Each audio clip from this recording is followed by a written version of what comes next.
Good morning, good afternoon, good evening, good midnight hour. People turn down my television. Hello, welcome back. My name is Tamika Collins, and this here is my YouTube channel. And on these episodes, we are reading the Bible from Genesis to Revelation. We are in chapter 24. The last video that I did was recapping 13 through 21 about the lands that was given, just to kind of reiterate why and what all of that naming and this city and that town and that town and this land and that land and this land is your land, this yours land is my land, from California to the New York Islands, from the river forest to the country's waters. This land was made for you and me. Anyway, we are in chapter 22 of Joshua. And so let's read, okay? I think we're going to finish this chapter in these episodes here, hopefully, because I think we only have 2 more to go. Okay, so Eastern tribes returned home, chapter 22. Then Joshua called together the tribes of Reuben, Gad, and half the tribe of Manasseh. He told them, "You have done as Moses, the servant of the Lord, commanded you, and you have obeyed every order I have given you.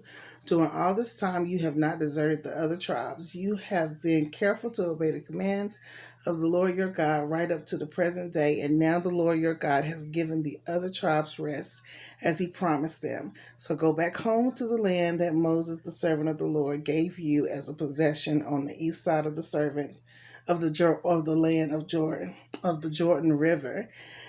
Because remember, they said, saying, "Can you give us this land so that we can, and we will, yes, we will fight for you, for, help fight and everything, but can you give us this land for our family, and our livestock?" And so Moses did on that side of the Jordan. But be careful to obey all the commands and all the instructions that Moses gave you. Love the Lord your God, walk in all his ways, obey his commands, hold firmly to them, and serve him with all your heart and all your soul. So Joshua blessed them and sent them on the way, and they went home.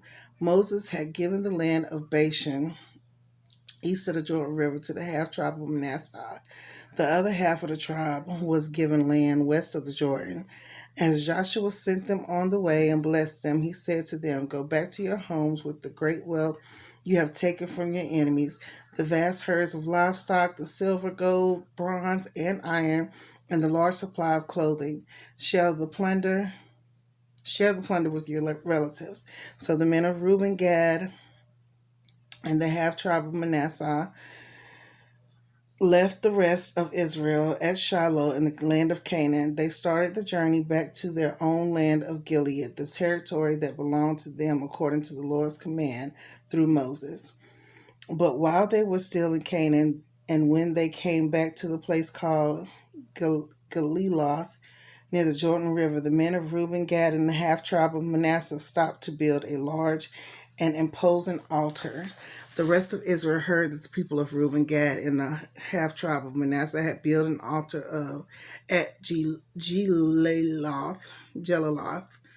at the edge of the land of Canaan, on the west side of the Jordan River. So the whole community of Israel gathered at Shiloh and prepared to go to war against them. First, however, they sent a delegation led by Phinehas, son of Eleazar, the priest, to talk to the tribes of Reuben, Gad, and half tribe of Manasseh.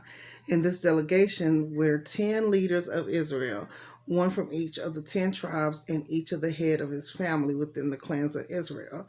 Then they arrived in the land of Gilead. They said to the tribes of Reuben, Gad, and half of tribe of Manasseh, "The whole community of the Lord demands to know why you are betraying the God of Israel. How could you turn away from the Lord and build an altar for yourselves in rebellion against him? Was our sin at Peor not enough? To this day, we are not fully cleansed of it, even after the plague that struck the entire community of the Lord. And yet today you are turning away from the following the Lord. If you rebel against the Lord today, he will be angry with all of us tomorrow. If you need the altar because the land you possess is defiled, then join us in the Lord's land where the tabernacle of the Lord is situated, and share our land with us. But do not rebel against the Lord or against us by building an altar, another one other than the one true altar of the Lord our God. Didn't divine anger fall on the entire community of Israel when Achan, a member of the clan of Zerah, sinned by stealing the things set apart for the Lord? He was not the only one who died because of the sin. Because remember, he birthed up everybody. Then the people of Reuben, Gad, and half tribe of Manasseh answered the heads of the clans of Israel. The Lord, the mighty one, is God. The Lord, the mighty one, is God. He knows the truth, and may Israel know it too. We have not built the altar in treacherous rebellion against the Lord. If we have done so, do not spare our lives this day.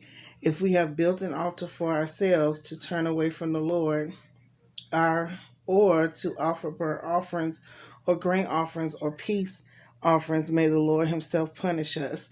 The truth is, we have built this altar because we fear that in the future your descendants will say to ours, what right do we have to worship the Lord, the God of Israel?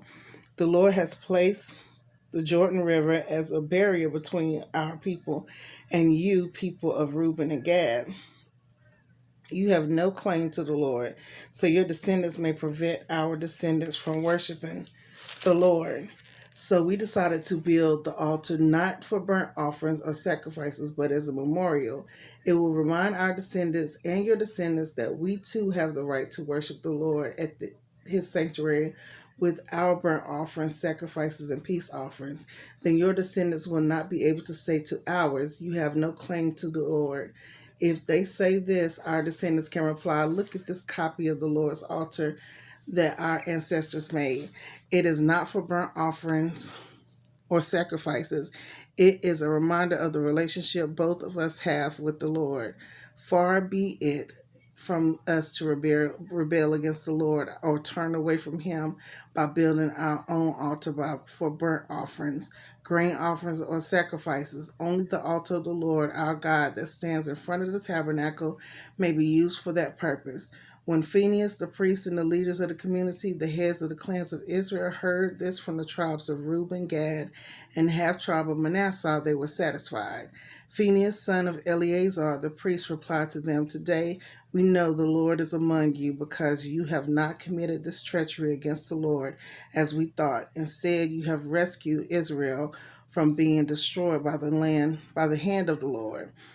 Then Phinehas, son of Eleazar the priest, and the other leaders left the tribes of Reuben and Gad and Gilead and returned to the land of Canaan to tell the Israelites what happened. And all the Israelites were satisfied and praised God and spoke no more of the war against Reuben and Gad. The people of Reuben and Gad named the altar Witness, for they said, it is a witness between us and them that the Lord is our God too. Chapter 23. Joshua's farewell to Israel. The years passed, and the Lord had given the people of Israel rest from all their enemies.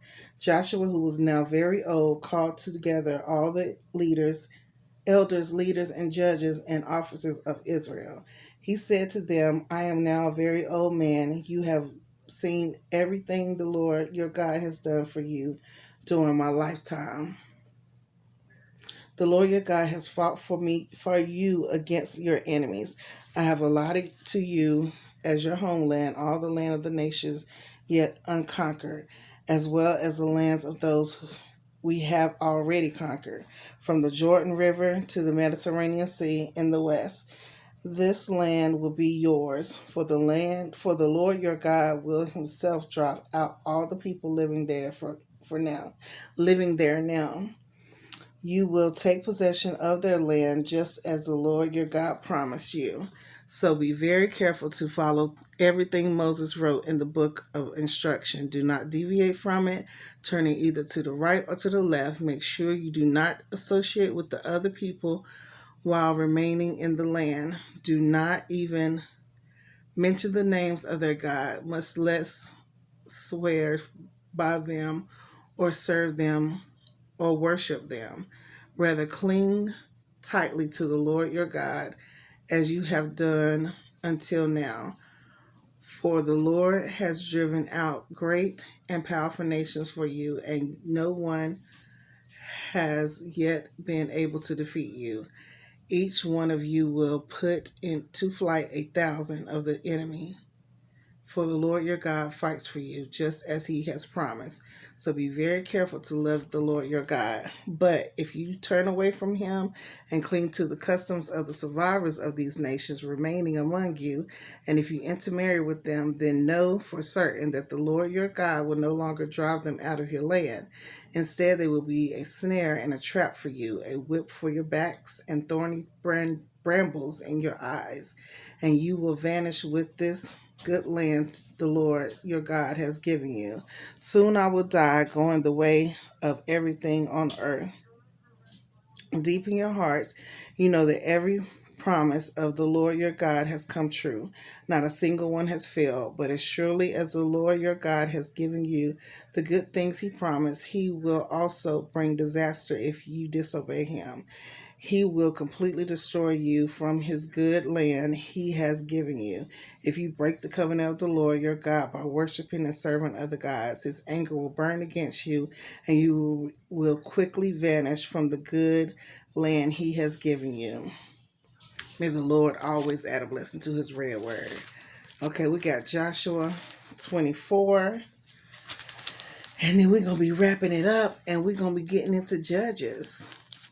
The next book is Judges. Got one of my favorite stories about Gideon in there. So we're gonna get into that. So I hope you are enjoying still, like I said, reading with me. I am enjoying reading with you. I am enjoying learning about the word that I've grown up in my lifetime to hear in my ear, and that God has left us with and given us. And, a lot of people say, saying, well, the book is written by man. Duh. You know what I'm saying? It's inspired by the Holy Spirit. But when we write a book, it's written by us, right?